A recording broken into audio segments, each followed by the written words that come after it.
de a reuși, de a avea o reputație bună, de a oferi imaginea celor care au reușit în căsnicie, în viața de familie, toate acestea contribuie la amplificarea stresului meu. Mă întreb tot mai des dacă nu am fixat ștacheta prea sus și imediat ce intervine un eveniment care stă totul apare depresia.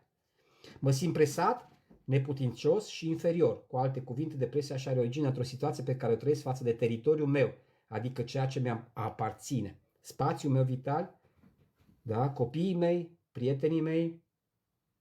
Haideți cu tap-tap-uri, bravo, Lilian. Uite, vezi, eu nici măcar nu cer, adică n-am învățat să cer, dar acum cer, dacă tu îmi zici, vă iubesc pe toate și pe tine, Liliana, și iară iubirea noastră ca între suflete care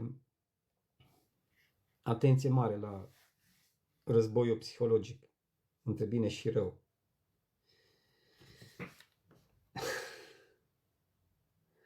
Va fi război, dar nu în România. Bun, ok.